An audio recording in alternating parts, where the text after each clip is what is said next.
नमस्कार. पुस्तक वाचन चॅनलमध्ये मी अद्वैत ऐनापुरे आपलं स्वागत करतो.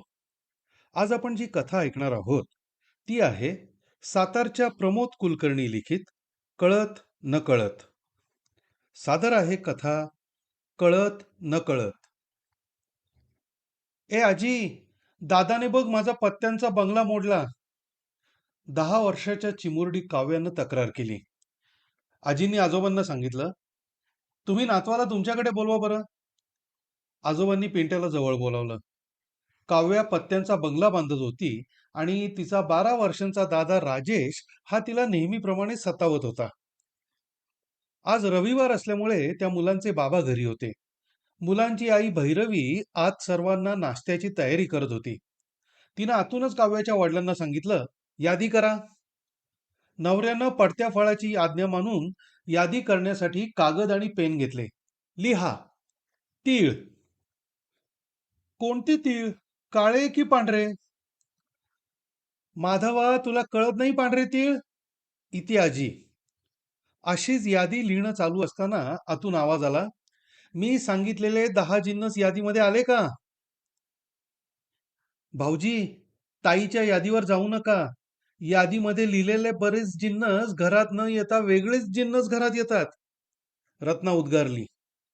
रत्ना ही मुलांची मावशी. दोघेही मावशीला बिलगतात. रत्नाच्या उत्तरानं सर्वत्र हशा पिकला. ए चोंबडे, गप्प बैस की. ताईनं रत्नाला दिलेली चपराक. आजीनं विचारलं, काय रत्ना, तुझं कॉलेज काय म्हणतंय? रत्ना एका कॉलेजमध्ये प्राध्यापिका होती. तिनं MSc केल्यानंतर 2 वर्षापूर्वीच तिला जॉब लागला होता. मुलांना चॉकलेट देऊन मावशीनं त्यांना बाहेर पिटाळलं. तेवढ्यात किचनमधून हाक आली, रत्ना आत ये आणि डिशेस बाहेर घेऊन सर्वांना दे. रत्ना आत गेली. तिनं सर्वांना डिशेस दिल्या. त्यानंतर चहा झाला. आजोबा आजी आपल्या रूममध्ये गेले. यादी पूर्ण झाली असेल तर मला द्या. मी आणि रत्ना संध्याकाळी जाऊन सर्व वस्तू घेऊन येतो. तिनं पुढं हेही सांगितलं, तुम्ही जाऊ नका. आजोबा त्यांच्या ज्येष्ठ नागरिक मंडळामध्ये जातील आणि आजी देवळात प्रवचनाला जातील. त्यामुळं मुलांकडे तुम्हालाच बघावं लागेल. असा गंभीर इशारा किचनमधून काव्याच्या वडिलांना आला. पतिराजांनी मान डोलावली आणि ते पेपर वाचत बसले. असंच या कुटुंबाचं खेळीमेळीचं वातावरण नित्य चालत असे. एके दिवशी आजोबा बाहेर गेले. ते बरेच अंतर चालत गेले होते. परंतु गल्ली गल्लीतून फिरताना घरी यायचा रस्ता विसरले. ते एके ठिकाणी एका बाकड्यावर बसले. विचार करत होते. त्या बाकड्यावर आजोबांच्या वयाचे एक दुसरे आजोबा बसले होते. त्यांनी विचारलं, तुमचं नाव काय? तुम्ही कुठे राहता? त्यांनी नाव सांगितलं, परंतु पत्ता मात्र त्यांना सांगता येत नव्हता. संध्याकाळ होत आली. ते भुकेले होते. घरी सगळे वाट बघत होते. त्यांच्या बाजूच्या अपार्टमेंटमध्ये एक मधुकर सावकार राहत होते. त्यांनी आजोबांना ओळखलं. ते त्यांच्याजवळ आले. आजोबा, तुम्ही इकडे एवढ्या लांब का आलात? ते काही बोलले नाहीत. चला, मी तुम्हाला सोडतो. आजोबा म्हणाले, मला भूक लागली आहे. मधुकर त्यांना जवळच्या हॉटेलमध्ये घेऊन गेले. भरपूर खायला घातलं. मधुकरला आजोबांच्या घरचा नंबर माहित होता. त्यानं मोबाईलवरून फोन करून सांगितलं, काही काळजी करू नका, आजोबा सापडलेत. त्यांना मी लवकर तुमच्या घरी घेऊन येतो. घरी सर्वजण काळजीत होते. अगोदर बऱ्याच ठिकाणी शोधाशोध झाली, परंतु काहीच उपयोग झाला नाही. काही वेळातच मधुकरनं आजोबांना घरी आणलं. घरातील सर्व मंडळी खुश झाली. सुनेनं सांगितलं, इथून पुढे तुम्ही कुठं जायचं असेल तर तुमच्या बरोबर घरचा पत्ता, नाव आणि फोन नंबर घेऊन जा. आजी बोलल्या, अगोदर त्यांना थोडा वेळ बसू देत. एकदम प्रश्नांचा भडीमार करू नका. माधवानं एका कागदावर सर्व नाव, पत्ता, वय, फोन नंबर लिहून एका पाकिटात घालून दिलं. आता जातेवेळी हे पाकिट तुम्ही घेऊन जायचं. ते पाकिट त्यांनी आजींना दिलं. काव्या आत धावत आली. आई, कुसुम आत्या आली. आजोबा बाहेर हॉलमध्ये टीव्ही बघत होते. माधव ऑफिसला गेला होता. तेवढ्यात कुसुम आत आली. ती आली आणि आजोबांच्या पाया पडली. भैरवीनं तिला पाणी दिलं. आजीनं विचारलं, अगं केदारला का नाही आणलंस? त्याची 10वी परीक्षा ह्या महिन्यात आहे. तो घरी अभ्यास करत बसलाय. आजी-आजोबांनी सांगितलं, "परीक्षेआधी त्याला घेऊन ये. आम्ही सर्वजण त्याला शुभाशीर्वाद देऊ." भैरवीनं सर्वांसाठी चहा आणला. कुसुम आत तिला मदत करायला गेली होती. चहापान झाल्यानंतर कुसुमनं सांगितलं, "इकडे आजूबाजूला दुकानात मालाची डिलिव्हरी द्यायची होती." कुसुमनं भैरवीला बँकेत पैसे भरायला दिले. तसंच स्लिपबुक पण दिलं. "अगं कुसुम, तू शिकून घे. हळूहळू जमेल." इति आजी. भैरवीनं विचारलं, "काम कसं चाललंय?" "नेहमीप्रमाणे. 4 बायका कामाला येतात. ऑर्डरप्रमाणे काम चालू आहे." नंतर कुसुम निघून गेली. कुसुमचा नवरा राजन मोरे हा माधवच्या ऑफिसमध्ये पिऊन होता. परंतु काही वर्षांपूर्वी हार्ट अटॅक येऊन त्याचं निधन झालं. माधवने व भैरवीने कुसुमला आधार दिला. मिळालेल्या फंडातून कुसुमनी कुटीरोद्योग चालू केला. 4 बायका कामाला येत होत्या. सध्या वेगवेगळ्या प्रकारचे ती पापडही करत होती.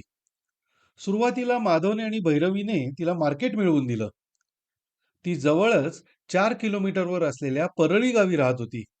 तिला एक मुलगा होता आणि राजनची आई त्या घरात राहत होती. गावातलं ते घर जुन्या पद्धतीचं पण मोठं होतं. पुढे अंगण होतं, त्यामुळे पापड वाळत घालायला जागा होती.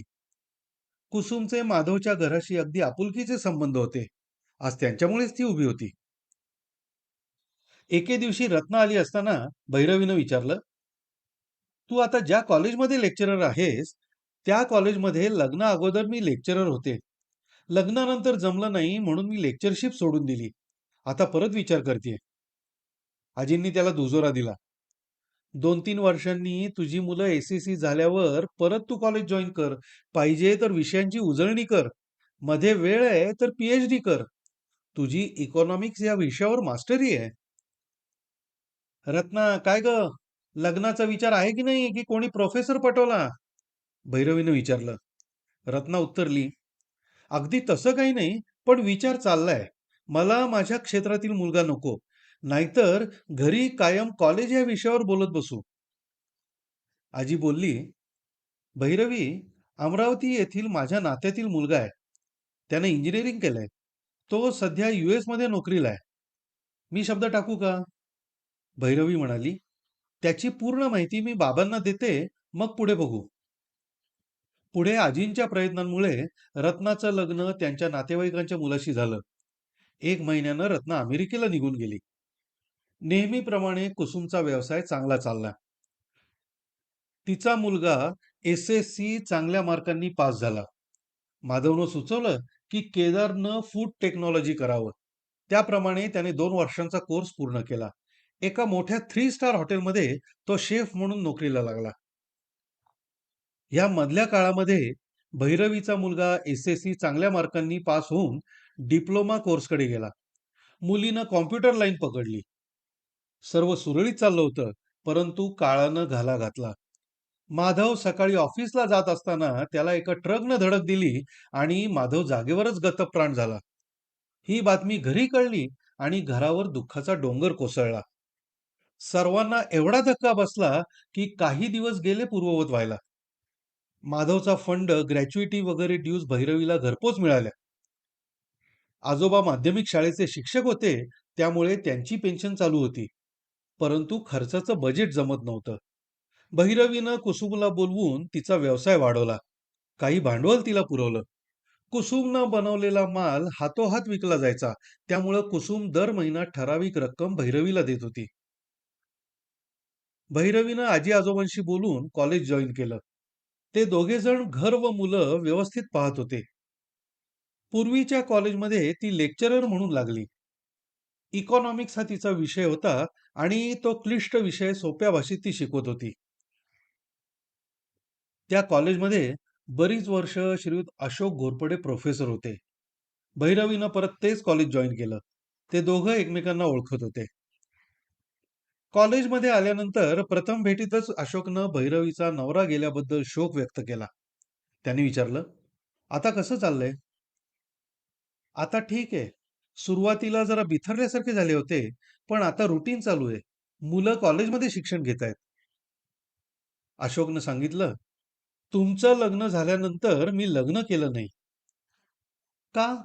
काय कारण होतं? इति भैरवी. अर्थात माझीच चूक होती. भीतीपोटी मी माझं प्रेम तुमच्याजवळ व्यक्त करू शकलो नाही. भैरवीनं स्माईल केलं. असंच त्यांचं कॉलेजमध्ये भेटणं चालू होतं. कधी तो तिला डेटवर घेऊन जायचा. एके दिवशी त्यानं तिला डायरेक्ट विचारलं, "मला तुझ्याशी लग्न करायचंय." भैरवीनं सांगितलं, "विचार करून सांगते, कारण माझ्यावर बऱ्याच जबाबदाऱ्या आहेत. त्या कशा निवारण करायच्या याचा विचार करायचा आहे." अशोक म्हणाला, "मी तुला साथ देईन. लग्नानंतर माझे पण ते कोणतरी लागणार ना. त्यांची चिंता तू करू नकोस. तुझा होकार आहे ना, ते सांग." एके दिवशी भैरवीनं आजी आणि आजोबांना अशोक घोरपडेंबद्दल सर्व सांगितलं. "तुमची काही हरकत नसेल, तर मी त्यांना घरी घेऊन येते. त्यानंतर तुम्ही ठरवा." आजी आजोबांनी दुजोरा दिला. एका रविवारी अशोक भैरवीच्या घरी आला. भैरवीनं आजी आजोबांची ओळख करून दिली. अशोकनं आडपडदा न ठेवता स्वतःबद्दल इत्थंभूत माहिती सांगितली. अशोक आणि आई दोघेच या शहरात राहत होते. अशोकचा 2 BHK फ्लॅट होता. कॉलेजमध्ये बरीच वर्ष प्रोफेसर म्हणून नोकरीला होता. कसलाही पाश नाही. "मला भैरवीशी लग्न करावयाचं आहे. आपलं काय मत आहे ते फक्त कळवा. मी ग्वाही देतो की लग्नानंतर पण आम्ही दोघं या घराची काळजी घेऊ. हा माझा शब्द आहे." त्यानंतर इतर बोलाचाली झाल्या. भैरवीनं गाजर हलवा केला होता. तो सर्वांना दिला. चहापाणी झालं. अशोकने सर्वांचा आशीर्वाद घेऊन प्रस्थान केलं. आजी आजोबांनी भैरवीला परवानगी दिली. ते म्हणाले, "आम्ही तुझ्या मुलांना चांगल्या प्रकारे समजावू. त्यांची तू काळजी करू नकोस." कॉलेजमध्ये गेल्यानंतर तिनं अशोकला आजी आजोबांचा होकार आहे असं सांगितलं. एके दिवशी मिठाईचा पुडा घेऊन अशोक आणि त्याची आई भैरवीच्या घरी आले. अशोकनं आईची ओळख करून दिली. मुलं पण तिथं होती. त्यांनी पण अशोकचं स्वागत केलं. अशोकच्या आईला भैरवीची फॅमिली आवडली. आईनी आजी-आजोबांना सांगितलं, "जरी भैरवी माझी सून असली, तरी तिच्यावर पहिला हक्क तुमचा आहे. अशोक आणि भैरवी हे दोघेही तुमची देखभाल करतील. त्या दोघांचं येणं-जाणं वारंवार होत राहील." "काय रे मुलांनो, तुम्हाला हे वडील चालतील का?" दोघांनीही होकार दर्शवला. विवाह नोंदणी पद्धतीनं करावयाचं ठरलं. महिन्याभरात दोघांचा विवाह झाला. ते दोघं आजी-आजोबांच्या पाया पडायला आले, तेव्हा आजीनं तिला तिचं स्त्रीधन दिलं, परंतु भैरवीनं ते स्वीकारलं नाही. तिनं सांगितलं, "हे माझ्या मुलीसाठी मी इथेच ठेवत आहे." भैरवीचा नवीन संसार उत्तमरित्या चालू होता. मुलगी ग्रॅज्युएट झाली व मुलगा डिप्लोमा इंजिनियर झाला. अशोकनं त्याच्या ओळखीच्या ठिकाणी त्याची वर्णी लावली. मुलगी काव्यानं पुढे CS करायचं ठरवलं. त्याची फी अशोकनं भरली. भैरवीनं आजी-आजोबांच्या देखरेखीसाठी एक कायमस्वरूपी बाई ठेवली. शिवाय घरकामासाठी एक वेगळी बाई ठेवली. भैरवी आठवड्यातून 1-2 वेळा घरी चक्कर मारत असे. दरमहा वाणसामान भरणे, आजी-आजोबांचं दर महिना मेडिकल चेकअप ती करत असे. एका रविवारी भैरवी आणि अशोक घरी आले. आजोबांनी तरुण काव्याच्या लग्नाचं बघा अशी बोलणी केली. काव्या म्हणाली, "मला CS पुरं करू देत, मग बघू." भैरवी म्हणाली, "आधी लग्न, मग CS." आजी-आजोबांनीही दुजोरा दिला. अशोकच्या लांबच्या नात्यातील एक मुलगा सॉफ्टवेअर इंजिनियर झाला होता. तो एका मोठ्या कंपनीत नोकरीला होता. त्या मुलाशी काव्याचं लग्न लावून दिलं. तो मुलगा मूळचा सांगलीचा, परंतु नोकरीला बेंगलोरच्या IT कंपनीत तो होता. त्याचा तिथं राहायला वेल फर्निश्ड फ्लॅट होता. काव्यानं लग्नानंतर CS पूर्ण केलं. तिचा संसार सुखाचा झाला. भैरवी अशोकला म्हणाली, "आपण एका जबाबदारीतून मुक्त झालो." ती पुढे म्हणाली, "तुमच्याशी लग्न करून चूक केली असं वाटत नाही. हे सर्व कळत नकळत घडलं."